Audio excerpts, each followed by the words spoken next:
I was going to say that SEO with Fat Joe is as peaceful as this, but then the birds are all having fights.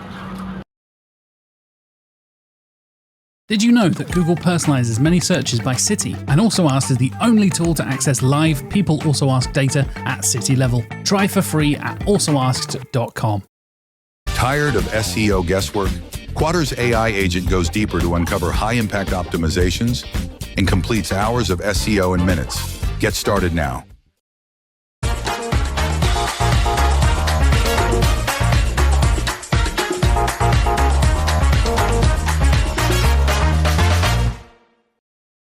Hello.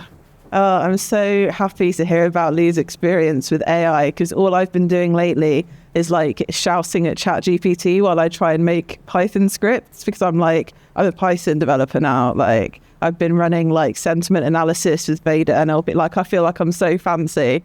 And yeah, when you're talking about how code just sometimes doesn't work and it runs errors, like, I'm literally just shouting at ChatGPT, like, what are you doing, man? It's like, I'm sorry, I didn't mean to, let me try again. So yeah, but that's not what my talk's about. As you can see, I'm talking about UGC, or user-generated content. And what I'm going to be focused on is how we can create it at scale. And this sounds like something that we can just do ourselves. How do we create it at scale? But actually, as we all know, it's something that we rely on other people to provide us with. So how can we actually do this? It's actually easier than you think. You can come up with a UGC strategy for SEO where you can collect, structure, and optimize your content. And we can actually do this without the need for fake reviews or shallow tactics. And back in the day, I was actually writing a lot of fake casino reviews for various websites. It felt very unethical, probably because it was. But these days, there's no need for that. There's no need to pretend that you love blackjack and slots, and because I don't. So let's get into it. As we all know, when we're Googling our favorite outfit and looking for something that we can buy, this is the kind of thing we see. So if you're looking for white trainers to wear with dresses, you're going to see something like this. And Google likes product pages with good user-generated content. You're going to see the number of reviews, you're going to see the average star rating, and that's something that we rely on more than you'd realize. What people want is real human experience. And that's why we've got a lot of popularity with forums like Reddit. People are just chatting about life. And what we want to do with our product pages, whether it's retail, D2C, whatever use case you want, we want to actually bring those experiences to your product pages. There are so many brands out there that just have no reviews on their product page, or just a couple of words that are like, yeah, it arrived on time, it was fine, yeah, whatever. But actually, you want something like what Amazon's doing. Amazon, I kind of see them as the benchmark. They are using a lot of AI and probably NLP tools, which I'm about to talk about. And they've got stuff that's quite similar to Reddit. They're talking about real experiences. And the kind of three main elements of your ideal UGC for retail and other use cases is you want authentic content. You don't want fake casino blackjack reviews. You want a good structure, and that is about, you know, if it's the trainers, you want to know if they're durable, you want to know about the delivery, the color, the fit, what have you. And you also, as I say, want people to speak from experience so that it's authentic. It all comes together in that good way. So a lot of brands kind of tell themselves, we don't need reviews. We turned over 6 mil last year. We don't need user-generated. Nah, it's fine. And that's actually because they don't know how to do it, is what I've found. So they just sort of bluff and they're like, nah, it's fine. But sometimes people have concerns as well. And I found that they voiced a few very similar themes. Brands are worried that they're going to lose control. They think that if they have loads of different reviews on their page, people may not be able to spell, you know, not everyone's a writer. They'll think, my amazing polished page is not going to look perfect anymore. Well, you've got to let go of that fear, basically. People also worry about getting bad reviews. And this is something that, like, you have to just embrace, that some people are not going to be happy with your products. And what I've found, so At the moment, I'm using Airbnb a lot because I'm about to move abroad. So the first place I'm looking is the reviews. And what I find is that I'm okay with bad reviews. And that's because if somebody's left a review a couple years ago for an apartment and they've gone, oh, I didn't like the air conditioner, it was too noisy, the host then replies and goes, thank you for that, I'm going to get it fixed. And they like the comment, and you can see that transparent conversation between the brand and the consumer. And that then tells you, oh, okay, no one's complained about the air conditioner since. So you see that full end-to-end experience, and it's authentic and it's genuine, and you can find that out for yourself and be like, okay, the brand is only human like everyone else. It's made some mistakes and now it's all good. And similarly, you just get people going, oh, my pages won't look as professional. I just don't need reviews, whatever. It's like, no, I don't need it. But actually, you do need it. And there are statistics explaining why this is the case. So literally 70% of shoppers are relying on reviews to make purchase decisions. Whether we realize it or not, we're going onto product pages, we are looking stuff up, and we're finding out what other people are saying. People talk a lot about having perfect product copy, and we've got to have our FAQ sections perfectly structured. But people care less about what a brand is saying and more about what real people are saying. Yeah. Similarly, even when people are in store, 62% of them are pulling out their phone and checking reviews. If you're looking at the perfect dining room table, you're not just going to go, yeah, it looks all right, I'll buy it. More often than not, you're literally going to Google that product on your phone, and you're going to be like, right, did other people like it? Did this break after 6 months? Is it going to rust? Whatever it might be. And if they get good feedback, they're going to buy it. There are some concerns that brands have when they're actually getting over the whole, we don't need reviews. There are some pain points that brands experience. And so one of them is that they don't actually have an effective system for gathering reviews. They sort of send out one post-purchase email and kind of go, leave us a review, and then they just sort of leave it, and it's sort of like nothing happens. So that's one problem that they have. Another is that, well, we're getting reviews, but they're quite limited. People are just saying a couple of words or just leaving a 4-star rating, and I don't know what they actually thought about it. And there's also that problem of you're not getting a properly structured review with all the different elements that you would like in it. So quite often brands might have their dream review. They might want, for the trainer example, they want people to mention the fit, the color, the delivery, and what have you, but they've got no idea how to ask for that feature-specific feedback. It's going to be quite wooden to say, how was the fit and the color and the delivery? Please tell me what you thought about these specific elements so we can structure it for markup for our SEO. You're not going to say it like that. So another problem is purely operational. We don't have a scalable workflow. We just don't know what tech stack's going to work for us. And so more often than not, if you're in sort of a busy kind of day-to-day life, because of problems like this, focusing on your reviews can often fall by the wayside and just you never really come back to it. And from a purely SEO perspective, brands may not always get their SEO completely on point. They may not be categorizing, tagging, marking up their reviews. So they might have good content there, but it's actually quite hard for Google and other search engines to understand. Fortunately, the solution is here. And so I'm going to talk you through a couple of points. I'm not going to give you specific tools because I want you to sign up to my newsletter where I'll give you the answers to that. So there'll be a QR code at the end. But I'll give you some ideas for you to think about, and then you can scan the QR code. So here are some examples of the kind of emails and texts that you've probably had from brands in the last couple of days, let alone weeks, months, years. You're going to get, after you've made any kind of purchase, a couple of days later, you'll get an email. How was your experience? Would you recommend us? And some brands get really desperate and they're like, please review us. God, it only takes 30 seconds. Can you help us out? And what I find about this kind of review content like request is that it's very general. It's just not specific at all. It doesn't talk to people. You're very much asking the consumer to do something for you.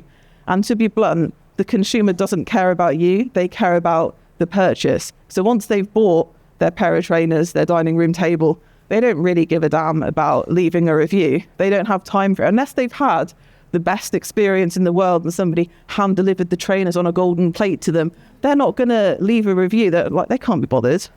I am guilty of just deleting any email like this that I see. I got one today. I'm not going to name the brand, but Moonpig. But I just didn't want to look at it. And so I deleted it. This is the kind of stuff that I reckon you should be sending and that I've seen brands sending. What you're doing with these examples is you're actually talking to specific experiences. You're inviting the consumer to think about how they are using the product in their day-to-day life. No more are you saying, please help us out. It'll only take 30 seconds. We need to know how you feel about this. Leave us a 5-star rating. You're actually asking them to talk about themselves.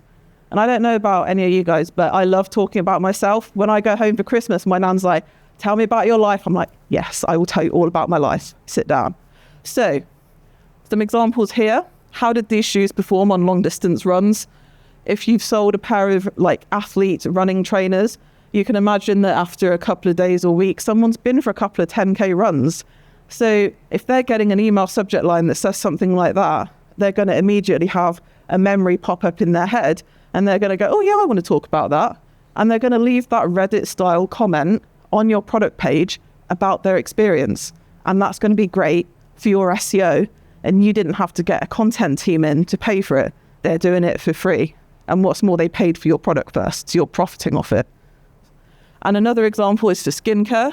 Did you notice a difference in your skin after 2 weeks? So if your product copy literally says that you're going to get, brighter, lighter skin after 2 weeks, make sure that you've got a review comment where somebody says and verifies that so that somebody can go, oh my God, it does work. I'm going to buy it. And with this example, how does your smartwatch fit into your daily routine? You want to know how someone's using their Apple Watch. You want someone to talk about it. You're going to get all kinds of use cases like, I use it to monitor my heart health. I use it to just see text on the go, whatever it is. You want people talking about it like a Reddit thread. And so actually what you get is you do start to get your dream review content coming in. You're getting people talking about all these different elements. You're getting people going, oh yeah, I wore these for a few 10K runs now. I'm not getting any more heel rubbing. It's great. Oh, I've been using my watch for tracking steps, reminding me to move. Yeah, fantastic experience. I'm getting less tightness and irritation. My skin's feeling healthier. Everything's great. So the tide's starting to turn and you're starting to get way better content and you're starting to mark it up and you're starting to get higher ranking in the SERPs for your product pages. Now, here's another tool that you can use. So there's plenty of AI and NLP tools that will offer these features. So it's one thing to get someone to go, yeah, I'll talk about the experience, but not everyone's a writer. So if you want to encourage them to leave content, use prompts, encourage them to have a sentence that they can finish. So I use this mostly for running, whatever it might be. What I liked most about it was the color, the fit, the style. And people will see a sentence and be inspired by it, and that will kickstart, and they'll realize they can write, because anybody can write. And that's what we want, is real content on that page. And once you get to the point where you've got all this different review content coming in, what you want to do is make it really easy for the user when they're browsing your product page to see what the top themes are on the page. And there are tools, and Amazon's doing this as well, where you can summarize and reuse top themes. And this is one of the use cases, one of the millions of use cases for AI. It will recognize semantically similar phrases and it will cluster all of those themes together. And you can then use this content and repurpose it across different elements of your website. You can make sure it's in the meta description. So if loads of people are talking about how great the fit is and you're seeing there's a lot of search for like good fitting trainers, you put it in your meta description, you get more people, you get higher CTR rate, not just impressions. You put it in the product FAQ, so you've got everything reinforced. You've got actually, the FAQ, does it fit? Is it true to size? And then people are saying it in the comments as well. And you're putting it on your landing pages as well. So you're just making these themes appear across the site to send those really strong signals to Google that you are giving people exactly what they want. And here's the example from Amazon. So when I was cleaning my house the other day, preparing to move out, I was using the pink stuff to really sort of scrub the walls and the sink and everything. And I saw this and I thought, perfect, that can just go into my slide deck. So this is an example of Amazon using this AI tech stack to summarize the top themes. So instead of wading through hundreds of reviews, you've got that top level summary. People find it effective. It removes dirt, grime. Well, you'd hope a cleaning product would remove dirt and grime. People find it easy to use, blah, blah, blah. And you've got those bullet points as well for the top kind of points. So if you want to go in and find out more about the smell, the value for money, you can then just have that jump link style, go down to the comments and read about that specific element. So finally, we've got a few more minutes left. I'll talk about some of the ways that you can really show up for your customers beyond that typical post-purchase email. You can also appear places where they're just living and interacting. So the two examples I'll give beyond the email are text messaging and social media as well. So let's say that your tool tells you that you've got a new order from a repeat buyer. They ordered the skin cream a month ago and a couple of weeks later, they've bought it again. So quite often I see brands that just recognize that and they might put those users into like a repeat customer list and then they might send them a bit more marketing. Well, actually, you can make advantage of that by sending that AI personalized content. You can then respond to them by going, oh, it looks like you're loving our skin cream. Do you want to leave us a quick review? And what you're doing there is you're actually capturing them at the moment they've made the purchase. So you're actually going into the psychology of the purchase. And when somebody's been excited or, incentivized enough to make a purchase, they'll be more likely to go, yeah, I'll leave a review because I've just bought this. I loved it. I'm going to use it again. I'll leave a review. Another way that you can reach your customers in better ways is, for example, social media. So this example is Instagram. So let's say a customer has posted about your brand in their Instagram story. Maybe their white trainers arrived and they took a picture of it coming out of the box and they've gone, oh, I'm loving my new kicks at your brand name. What you can do there is you can then automate a DM that says, hey, Sally, we saw your post about your new kicks. Love it. Do you want to leave us a review? And leave them the link. And so what you're doing is you're kind of harnessing the fact that they are talking about their experience on social media. And you're going, hey, why don't you come and talk about that experience on our product page and help our SEO strategy? So the key point here is that if you've got the right contextual timing, you're going to get increased participation and more UGC. And finally, this is just an example of a text that you could send. And as you saw earlier with better subject lines, better content, you can say, how did your new trainers perform on your first run? And actually, similarly, I got a text the other day that just said, hey, leave us a review. And I was like, no. So if I got a text like this, I'd be more likely to respond to it. And if there's a nice little link and it takes me straight to the page, it makes it really easy. I've got some prompts. Oh, what I like most about it was, I'm going to leave a review. I'm more likely to participate. I forgot what that slide's about, so I'm not going to talk about that. But this is the QR code that I was talking about. So obviously I want to see everyone's phones come up. Yeah, there we go. So I've actually got a newsletter called Real Talk, and I'm going to be giving weekly tips and tricks about this. As I mentioned, the first one is going to be about all the different tools that you can use. Or if you don't want to subscribe to a newsletter because you've probably got 3 million in your inbox anyway, you can just talk to me on LinkedIn. So I'm done. Thank you very much. Demand sphere. Limitless visual insights from the SERPs. Unlimited dashboards and users. Easy to use and easy to scale your growth to new levels. Monthly reporting making you want to shove sharp things up your nose? Try Dragon Metrics, the all-in-one SEO software with mind-blowing reporting tools.